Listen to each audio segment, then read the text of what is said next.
Então, em tese, os seres humanos teriam sido criados para serem os agentes desse reparo. Então, veja a importância. Só que parece que os seres humanos não saíram do jeito que o criador bíblico, o tal Javé, queria. Saiu de um outro modo. Há cerca de 11 mil anos atrás, os milesianos que moravam onde hoje é o País Basco, ou seja, o norte da Espanha, ali existiam os primeiros homo sapiens dessa história, os milesianos que subiram para a Irlanda e se encontraram com os tuatas de Danã. Os tuatas de Danã, que não eram humanos, disseram: vocês, humanos, que foram criados de forma especial, vocês podem discernir o erro e perceber a verdade. Audio Jungle. Assim, do seu ponto de vista, quais são as maiores evidências de que a gente está acelerando esse processo dessa grande chegada o que você consideraria? Porque a gente está num período de guerra agora, né? É bastante guerra, assim. Você tem lá, tá tendo agora além da Rússia e da Ucrânia, tem agora também acho que no Azerbaijão, na Armênia. A Síria ainda tem. Nós temos mais de 30 guerras. 30 guerras simultâneas acontecendo, né? E é justamente... Aqui a gente tem uma guerra não declarada, né? Tem uma guerra não declarada, né? Tem de tudo. Então, aí eu me pergunto, de repente, se tudo isso, né? Se esses conflitos da estupidez humana não estariam alongando mais o tempo necessário para essa revelação, não estaria nos afastando dessa revelação cósmica? Sinceramente, eu não penso que nós humanos possamos ajudar, atrapalhar, contribuir ou impedir qualquer coisa vinda da parte desses seres. Nós não temos, entre aspas, desculpa falar assim, na minha visão, nós não temos importância alguma nesse processo ainda. Apesar de que o ser humano talvez tenha uma função cósmica, que no dia que descobrirmos, iremos nos surpreender muito. Segundo a Cabala, que foi revelada ao rabino Shimon Bar Yochai, século II depois de Cristo, qual é o resumo da história? É que houve um problema, um ser criador terminou se exilando dentro da própria obra e é preciso que, entre aspas, alguém faça o tikkun, que é uma expressão cabalística, que quer dizer reparo. Reparo da própria obra e do ser caído. E que toda a história desses 13,8 bilhões de anos em que houve evolução no sentido de produzir vida complexa, nós, os humanos, somos a última face, somos a espécie bebê, a última a ter surgido, então nós seríamos a espécie capaz de realizar esse tikkun, ou seja, esse reparo que a Kabbalah, ou Cabala, como nós chamamos aqui no Brasil, terminou enunciando através dos seus postulados. Mas qual é o drama? O drama é que a gente não sabe de nada disso, os judeus não entenderam dessa forma, disseram não, a Cabala foi revelada aos judeus, porque nós, os judeus, é que temos que louvar Javé e aguardar ainda o Messias. Então essa história do entendimento judeu, quando na verdade a tradição cabalística deixa claramente que há um reparo a ser feito na obra e também no Criador. Então, em tese, os seres humanos teriam sido criados para serem os agentes desse reparo. Então, veja a importância. Só que parece que os seres humanos não saíram do jeito que o criador bíblico, o tal Javé, queria. Saiu de um outro modo.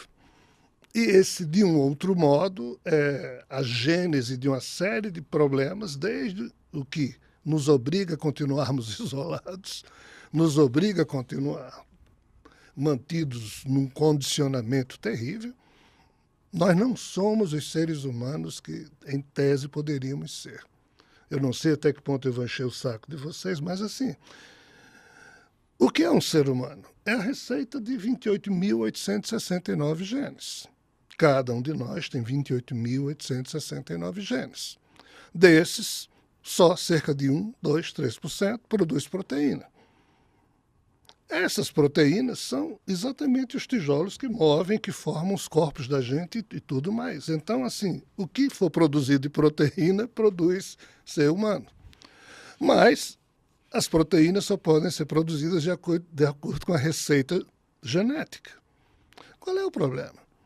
O problema é que nós, seres humanos, até hoje, só conseguimos produzir cerca de umas 20 mil proteínas. Ou seja, os cientistas sabem que em cada célula de cada corpo humano tem cerca de 2.000 proteínas, mas juntando todos os tipos só dá umas 20 mil, ainda que os cientistas não saibam explicar a estrutura bioquímica de cada proteína. Mas qual é o problema? Em vez de 20 mil tipos de proteínas diferentes, nós humanos poderíamos produzir 4 milhões de tipos de proteínas diferentes. Nós só produzimos 20 mil. Por que 20 mil?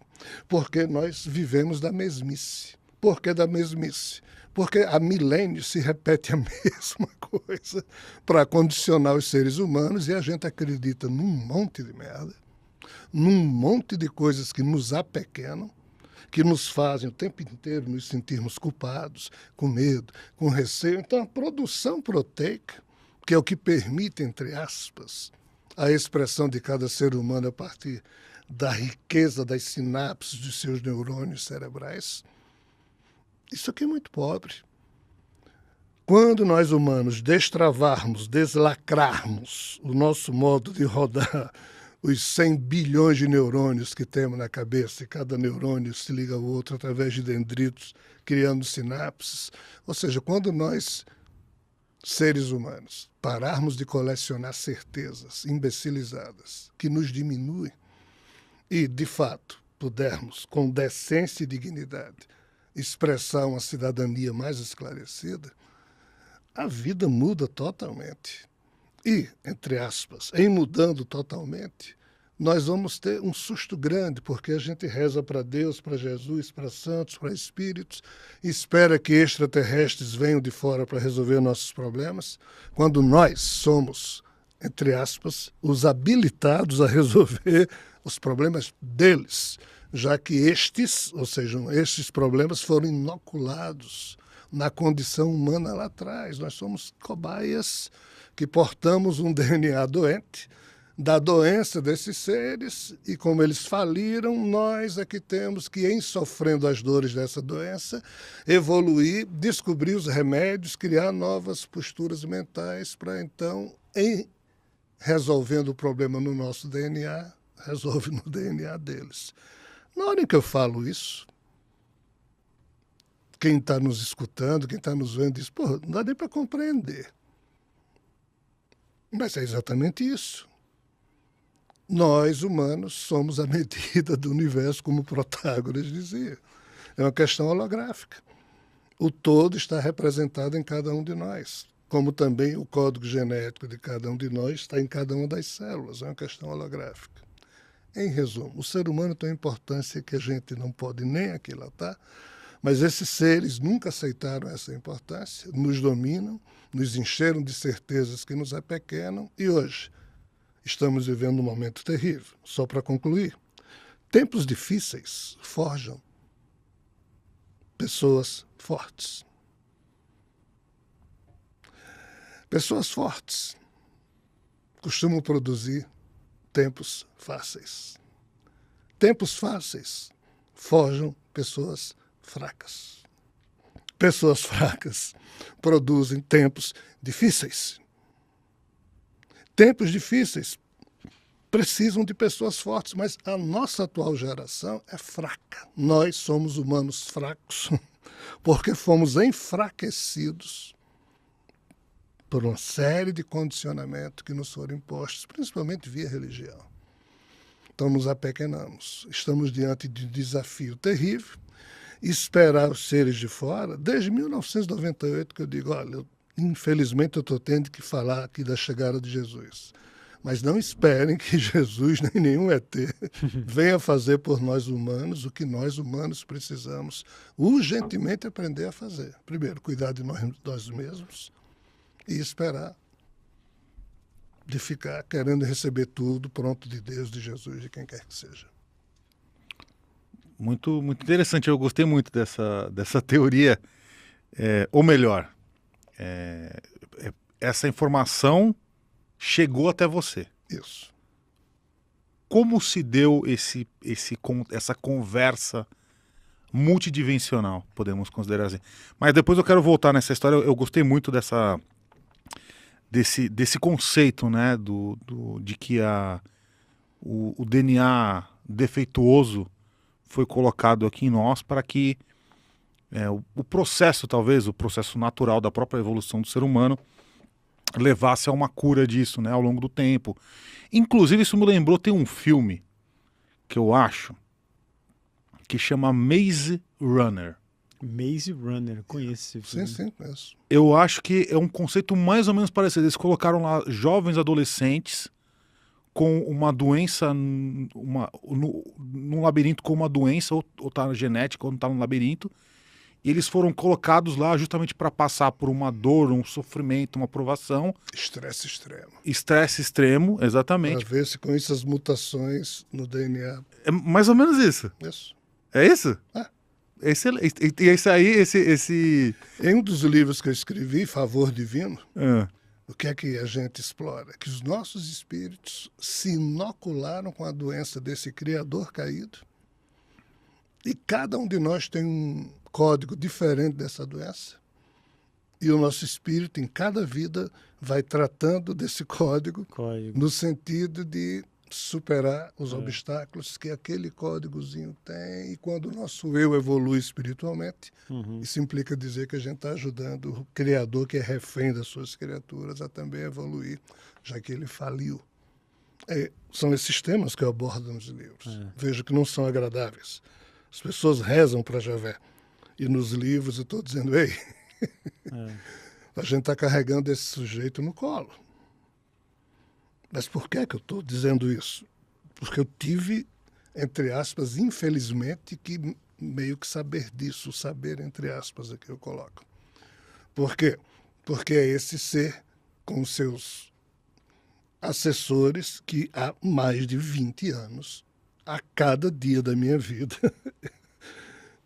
me aborrecem no sentido de produzir esses livros para explicar para eles o tamanho do problema. E vocês podem pensar, mas esses caras não sabem mais que a gente. Informações eles têm, mas eles padecem de um problema sério, demência. Aí eles não têm compreensão. Posso contar aqui uma história? Claro. Lá atrás, onde hoje é o Polo Norte, se diz mitologicamente que há cerca de 14 mil anos ali existia o chamado Hiperbóreo, continente Hiperbóreo, que alguns chamam também de Thule, na linguagem escandinava. Só que houve um problema. Há cerca de 14 mil anos atrás, a crosta terrestre se movimentou e essa parte, então, dessas terras sucumbiu e os sobreviventes desceram do Polo Norte, para onde hoje é o Alasca, a Sibéria, na Rússia, o norte da Escócia, o norte da Irlanda. E foi a descida desses sobreviventes que deu início ao que a gente chama hoje de mitologia celta, mitologia nórdica. Como? Vou pegar só o exemplo da celta. A turma que desceu lá do Polo Norte para o norte da Irlanda é descrito como sendo os Tuatas de Danann. Tuatas de Danann. Que chegaram na Irlanda, queimaram seus navios, como se dizendo, daqui a gente não sai mais porque perdemos as nossas cidades sagradas de Falhas, Górias, Fídias, Múrias, que tinham sucumbido devido à hecatombe, ao cataclismo.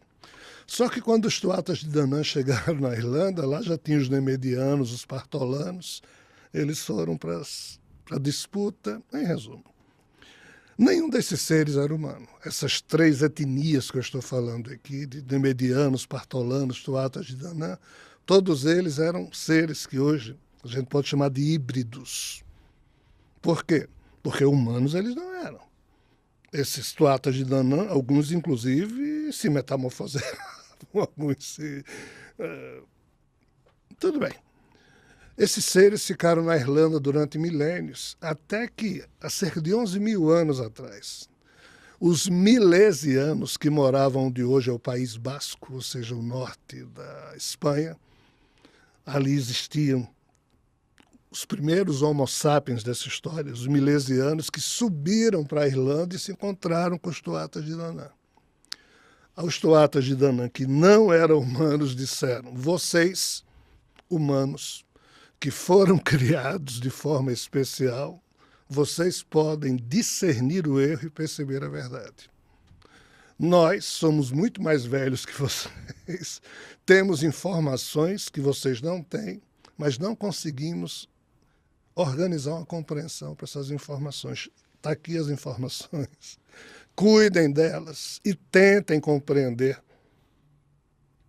isso, porque nós vamos agora desaparecer. Os tuatas de Danann, eles vivem numa realidade simultânea e paralela nossa, e vamos acompanhar de lá até ver a evolução humana conseguir criar a compreensão necessária aos problemas nossos e dos nossos ancestrais. Os tuatas de Danann falando isso. Os milesianos criaram 2 colégios que hoje a gente chama de arquidruidas, que se extinguiram os 2, infelizmente. Um na Irlanda, outro na Escócia. Mas qual é o resultado dessa história? Esse pessoal aqui é os humanos chamados de gaélicos, depois galaicos, depois gauleses. Aí no tempo dos gauleses, na Jônia, onde hoje é a Turquia, mas na época era a Grécia, Tales de Mileto funda o quê? Isso que nós chamamos de filosofia. Mas com base em quê? Com base no velho método Druid, que em celta quer dizer o mesmo que filosofia, ou seja, a busca da verdade, que esses descendentes desses colégios druídicos que receberam lá atrás dos milesianos e dos tuatas de Danann todo o conhecimento que eles tinham para criar um nível de compreensão sobre a realidade.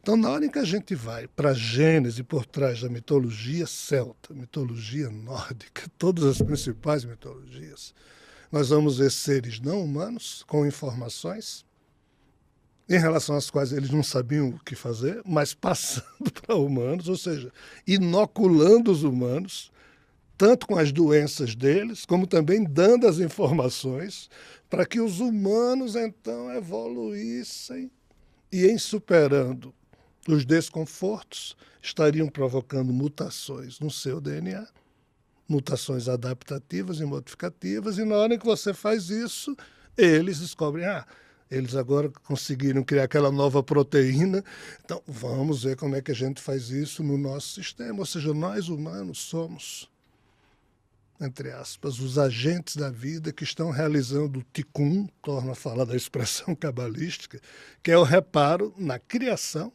pois que a realidade tem problemas, no Criador caído e em todos os seres que descenderam desse Criador. Isso está escrito aonde? Infelizmente nos livros que eu escrevo. Mas onde é que isso estava escrito? Nas mitologias.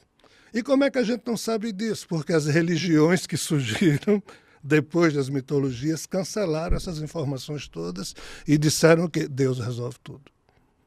O ser humano é um pecador, filho do demônio, não serve para nada, blá, blá, blá, blá, blá, blá. Então, o ser humano ele é uma fábrica de ligações proteicas. Sim. Que ao longo da história vai evoluindo e vai corrigindo doenças dos deuses, digamos assim. Sim. Que nos Gostei. mandaram. Por que você acha Muito que bom. a cada vez que o coração de um ser humano masculino pulsa,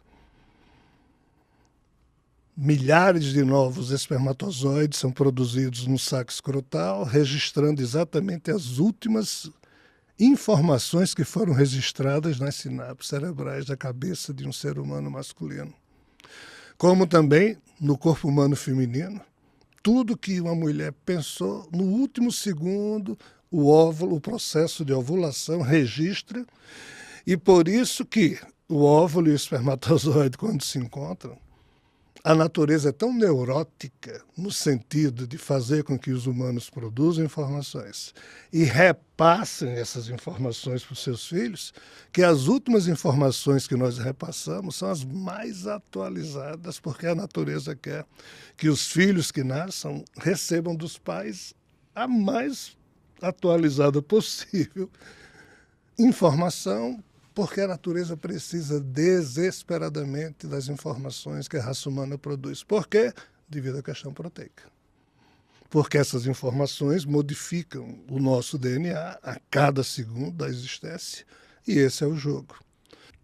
Tá. E as religiões, elas vieram para dar uma atrasada, né, nesse desenvolvimento.